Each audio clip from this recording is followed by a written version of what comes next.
Hey, thank you for the introduction, ma'am. I'm just really happy to be here at Uw-Madison, guys. I'm really happy to talk to you guys about swagonometry. I mean, it's an emerging field. People have called me the godfather of swagonometry. I mean, I frankly declined that invitation. I'm humbled by it. But yeah, I recently published an academic paper on the fundamentals of swagonometry, and I'm going to just talk to you guys about it, and I welcome any comments, questions, or concerns you have with my paper. All right, as maybe some of you guys know, I received my bachelor's degree from Harvard University in Cambridge, Massachusetts.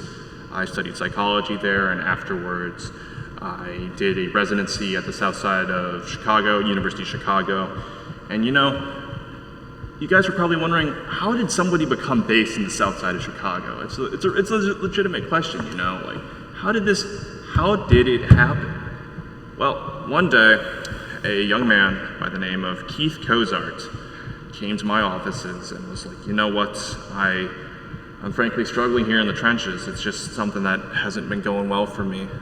And I'm like, well, as a psychology student, graduate student at the University of Chicago, I've frankly documented and observed a lot of problems with adolescent young men, and frankly, it's something that I've become quite familiar with in my work. And I simply just gave him a fit check, assessed the situation at hand in O Block in 1600, you know, and I was like, you know what? You need some Pel, you need to get some Montclair. Just gave him a laundry list of brands to, you know. Yeah, I'm sorry, a laundry list of, you know, brands to work with.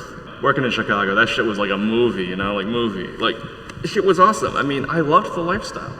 I quite frankly really enjoyed the lifestyle. Obviously, with the university's backing, I was able to utilize a lot of experimental psychological techniques with the Southside community, and they responded quite well. Obviously, my implementation of a fit check on a daily basis for a lot of these members was instrumental in them becoming successful musicians and getting out of the hood. I mean, I think I legitimately did a great deed with Chief Keef when I leveled up his aura and his swag. I mean, before he met me, I mean, he was just a teenager, and like, no diddy, like, let's get that shit straight. Like, I don't fuck with kids. That's bad, that's fucked up. We don't do that shit. But I mean, I really gave him aura, and I really helped him shine. And I think Chicago and the United States and the world as a whole is better off with it. I mean, shit, like, fundamentally though, when you think of aura, if any of you guys were confused in my paper, aura is aura is nirvana while you're living. You have achieved a materialistic nirvana. Obviously, many people today view consumerism as a plague upon society, but the study of swagonometry views consumerism as a means to an end. See, with the way we have established ourselves as a consumeristic society, we can utilize it to our advantage to create swag and to create aura.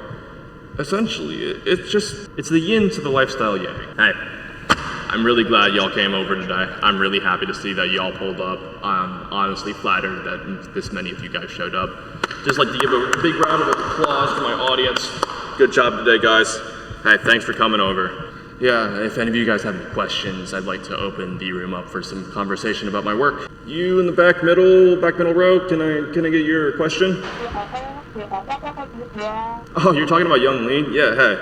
Well, I mean, shit, I remember a funny memory I have of Young Lean during the 2013, the Unknown Memory, excuse me, I forgot the name of that fucking album. The Unknown Memory Tour, and we were in, I do believe, Atlanta.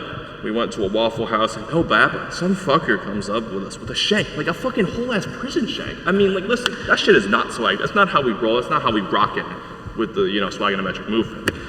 And I mean, shit, bro was aggroed like a fucking Enderman, like, you know, from Minecraft. You guys play Minecraft, right? Like, that's how, I mean, you guys roll like that. And it was just crazy. I mean, I was like, dude, I mean, I was like, I felt bad for the guy. I mean, obviously he was on crack or something, but like, I mean, shit, man, I tried to give him a fit check. Bro did not respond too hot about that. I mean, honestly, as I was saying earlier in the lecture, I mean, one of the most important parts of implementing a fit check is understanding the individual and where they lie. Obviously, some people are not emotionally ready to have a fit check. I mean, if you think you have a good fit and somebody walks up to you and like, dude, dog, that shit is trash.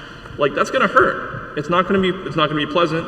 I would not like it if somebody roasted my fit. I mean, I'm dripping right now, but like, I mean, shit. Like, if somebody walked up to you, buddy in the audience, I mean, like, I wouldn't respect it if somebody's like, dude, your fit is trash and you spent like $3,000 on your Balenciaga, you know? Like, we're not rocking with it. Yeah, you in front here. All right, I mean, yeah, like if you want to get into swagonometry, I'm assuming you've read my paper, you're here, you've listened to my entire lecture, I've seen you've been taking notes.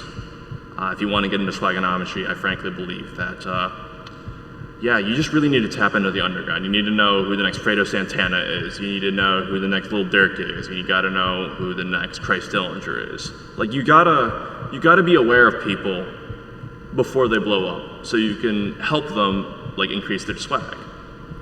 And increase their swag, and by extension, increase their aura, which is just good for the culture in general.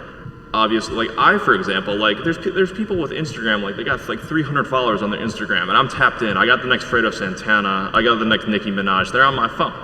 Like I got them on speed dial. When they get something of note, and they need to get their aura up, I'm gonna call them because I'm just tapped in like that. Did I answer your question? All right, great. Any more questions? I got a couple more minutes here. If anybody has any more pressing questions, I'd like to address them before I head out. All right, hey, listen, UW, hey, thank you for having me. It's been a real pleasure. And you know, you gotta stay fucking swag. And you know, remember, as I always say to my boys, stay basic. Fresh boy, yeah, you know that I'm the shit. Skinny jeans on, yeah, they barely fucking fit.